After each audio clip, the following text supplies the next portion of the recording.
friends, today we will discuss the concept of HDS polyacrylamide gel electrophoresis। तो हर बार की तरह हम कॉन्सेप्ट पे फोकस करेंगे, थ्योरी पे नहीं। तो इसमें हमारा फर्स्ट क्वेश्चन अराइज होता है कि HDS आखिर है क्या। तो HDS जो है पॉलीएक्रोमाइड जेल इलेक्ट्रोफोरेसिस, इसको हम मोस्टली यूज करते हैं वेस्टर्न ब्लॉटिंग टेक्निक्स में। तो जैसे कि हमें सदर्न ब्लॉटिंग टेक्निक्स पता है, नॉर्दर्न ब्लॉटिंग टेक्निक पता है। सदर्न ब्लॉटिंग टेक्निक में क्या होता है, इसमें डीएनए को, टारगेटेड डीएनए को हम डिटरमाइन करते हैं, एनालाइज करते हैं। नॉर्दर्न ब्लॉटिंग टेक्निक में आरएनए को डिटरमाइन करते हैं, आरएनए को एनालाइज करते हैं। लेकिन वेस्टर्न ब्लॉटिंग टेक्निक्स में हम प्रोटीन को सेपरेशन करते हैं, प्रोटीन को एनालाइज करते हैं। तो जैसे कि हम सदर्न ब्लॉटिंग टेक्निक्स की बात करें, जैसे डीएनए का, जब डीएनए आता है उसमें सदर्न ब्लॉटिंग टेक्निक्स में आपने देखा डीएनए को कुछ रिस्ट्रिक्टेड एंजाइम का यूज करके उसको हमने सिंगल स्ट्रैंड में किया है। उस सिंगल स्ट्रैंड में करने के बाद हम उसको जेल इलेक्ट्रोफोरेसिस में डाले हैं। क्यों? डीनेचर करने के लिए। हमारा एक ही रोल है, एक ही टारगेट है। किसी भी चीज का आरएनए हो, डीएनए हो या प्रोटीन हो, वो सबको हमें लीनियर फॉर्म में ही चाहिए। अगर वो डीएनए हो या आरएनए हो, वो सिंगल स्ट्रैंड में ही चाहिए। तो आपने देखा डीएनए को लीनियर फॉर्म में करने के लिए हमने रिस्ट्रिक्टेड एंजाइम का यूज किया और उसको कुछ फ्रैगमेंट करने के बाद हम जेल इलेक्ट्रोफोरेसिस में डीनेचुरेशन प्रोसेस की वजह से हर एक डीएनए को हमने लीनियर फॉर्म में किया है। सेम वैसे ही जब हम आरएनए की बात करें, आरएनए को सेल के अंदर से जब आइसोलेट करते हैं तो आरएनए का स्ट्रक्चर इस तरह का नहीं होता है। जो आरएनए का रियल स्ट्रक्चर है तो वो कुछ इस तरह से प्रेजेंट होता है। इसमें देखिए आप, ये जो स्ट्रैंड है ये एक दूसरे के साथ ओवरलैप होने की वजह से यहाँ पे हाइड्रोजन बॉन्ड फॉर्म किया है। तो ये लीनियर में है क्या? नहीं। इसको लीनियर में करने के लिए हमने इसको एगारोस जेल इलेक्ट्रोफोरेसिस में रन किया है। प्लस उसमें आपको दिख रहा है कि एडिशन किया है फॉर्मेल्डिहाइड का। फॉर्मेल्डिहाइड क्या करता है, ये जो ओवरलैप जो भी पोर्शन है, ये जो हाइड्रोजन, इसको ब्रेक करके इस तरह का लीनियर फॉर्म तैयार करता है आरएनए का।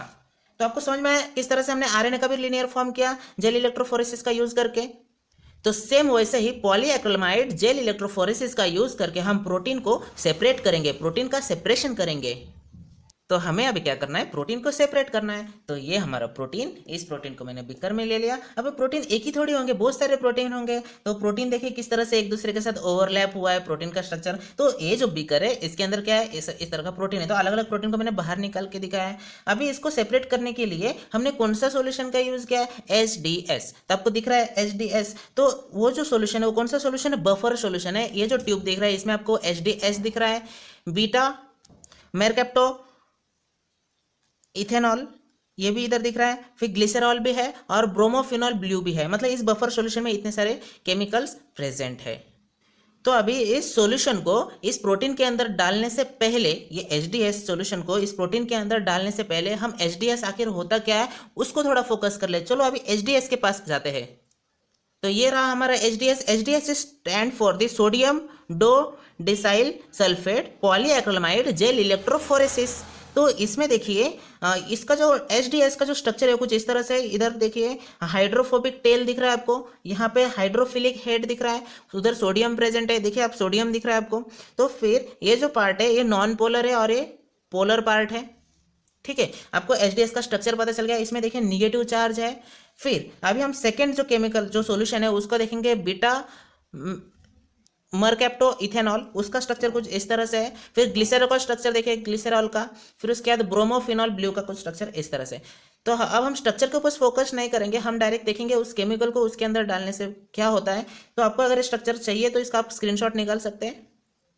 तो हाँ, जैसे कि हमने इस सॉल्यूशन को डिटेल में देख लिया है, यस सॉल्यूशन को डिटेल में देख लिया। अब प्रोटीन को भी देख लिया जाए, प्रोटीन कैसा होता है डिटेल में। तो ये रहा हमारा प्रोटीन। तो आप देख सकते हैं वो जो बीकर में दिख रहा है आपको, ये जो पिंक कलर का है, ऑरेंज कलर का है, ब्राउन कलर का है, उसमें से मैंने जो पिंक कलर का है उसको यहाँ पे निकाला है, देखिए डब्ल्यू शेप में। तो उसी को जब मैंने जूम किया है तो कुछ इस तरह से है। तो प्रोटीन किस चीज का बनता है, अमाइनो एसिड से ही बनता है। तो इसका जब एक सिंगल अमाइनो एसिड अगर मैं लूँ तो उस अमाइनो एसिड का स्ट्रक्चर कुछ इस तरह से है। तो हर एक अमाइनो एसिड जो है वो किससे ज्वाइंट रहता है, ये जो आपको एक थ्रेड लाइक स्ट्रक्चर दिख रहा है क्या, पेप्टाइड बॉन्ड।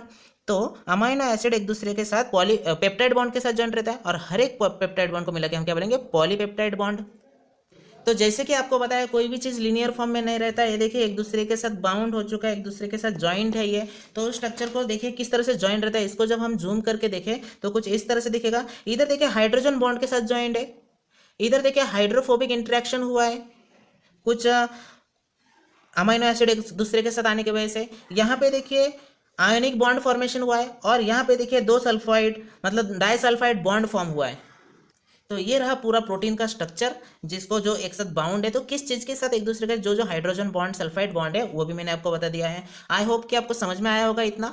ठीक है, now come to the point. अभी हमें इस बफर को लेके प्रोटीन में डालना है। ये जो सॉल्यूशन है इसको हम इसमें डालेंगे। तो उसमें डालने के बाद आखिर इस प्रोटीन के अंदर होगा क्या, उसको जानने के लिए हम प्रोटीन के अंदर जाना पड़ेगा। अब सपोज ये बीकर तो ओपन है, अब मैं प्रोटीन के अंदर घुस जाऊंगा, मतलब इस बीकर के अंदर, तो मुझे कैसे इंटरफ्रेंस दिखने वाला है।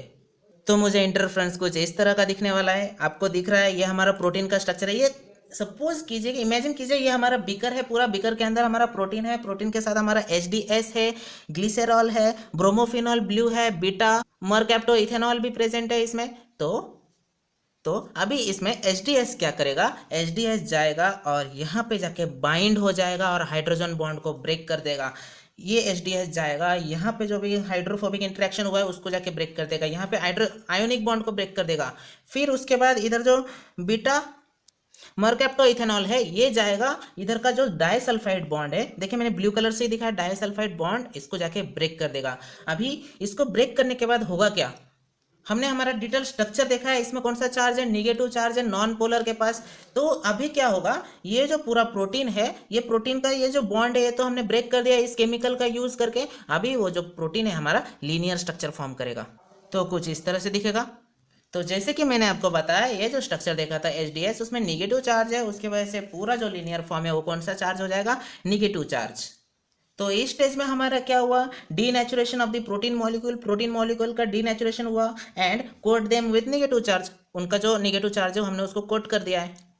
तो जब हम HDS को ट्रीट कर देंगे उसके साथ तो कुछ इस तरह का स्ट्रक्चर फॉर्म हो जाएगा, मतलब लीनियर स्ट्रक्चर। तो हमें एक चीज़ तो पता है, जेल इलेक्ट्रोफोरेसिस में पॉजिटिव निगेटिव होते हैं चार्ज्ड। ये देखिए जेल इलेक्ट्रोफोरेसिस, इसमें कैथोड और एनोड होता है। जैसे कि हमारा जो प्रोटीन है यहाँ पे डालने के वजह से हमने उसमें क्या किया है, HDS अप्लाई किया। ये उसका डायग्राम नहीं है, दूसरा डायग्राम है, इसके ऊपर फोकस मत कीजिए, मैं जो बता रहा हूँ उसको सुनिए। HDS में ट्रीट करने के बाद हमें पता है हमारा लीनियर फॉर्म में हो चुका है, जो इस तरह से देखिए आपको कुछ बड़ा चेन दिख रहा है, कुछ छोटा चेन दिख रहा है, कुछ नॉर्मल भी है। तो उसमें एक कंसेप्ट तो आपको पता ही होगा कि ये जो 5 प्राइम मतलब जो भी ये हमारा DNA का है, इसमें हम ले लेंगे प्रोटीन को। तो इसको मैं इस तरह का कर देता हूँ, देखिए अब ये रेड की जगह इस चीज़ को यहाँ पे डालिए और देखिए जो भी रन होगा कहाँ पे रन होगा, हमारा जो भी प्रोटीन है उसमें कौन सा चार्ज आ गया, उसमें आ गया निगेटिव चार्ज। ठीक है, निगेटिव चार्ज आ गया तो निगेटिव टू कहाँ पे रन होगा, एनोड की ओर रन करेगा, तो निगेटिव से एनोड की ओर रन करेगा। इसमें एक चीज़ आपको याद रखना है, जिसका साइज बड़ा रहेगा उसका मॉलिक्यूलर वेट कैसा रहेगा, हायर रहेगा। मैंने क्या बताया, जिसका लार्जर साइज जो रहेगा वो लार्ज रहेगा, उसका मॉलिक्यूलर वेट मॉलिक्यूलर वेट जो रहेगा वो हाई रहेगा। अभी इसका आउटपुट क्या रहेगा, इसका मॉलिक्यूलर वेट हाई है तो क्या होगा, slower will be the migration. मतलब क्या होगा, ये जो निगेटिव से जो पॉजिटिव की ओर मूव ऑन करेगा, जिसका साइज बड़ा रहेगा वो बॉटम में ही रह जाएगा और जिसका साइज छोटा रहेगा वो फास्टली मूव करेगा माइग्रेशन की ओर, फास्ट मूव करेगा। ठीक है, तो ये रहा पूरा HDS का यूज़, उसमें कैसे यूज़ करते हैं। अभी इस चीज़ को मैं अभी वेस्टर्न ब्लॉटिंग टेक्निक्स में बताऊंगा कि किस तरह से HDS को यूज़ करते हैं। आई होप कि आपको आज का वीडियो अच्छा लगा होगा। अगर कुछ क्वेरी होगी तो मुझे कमेंट सेक्शन में कमेंट कर दीजिए। Thank you.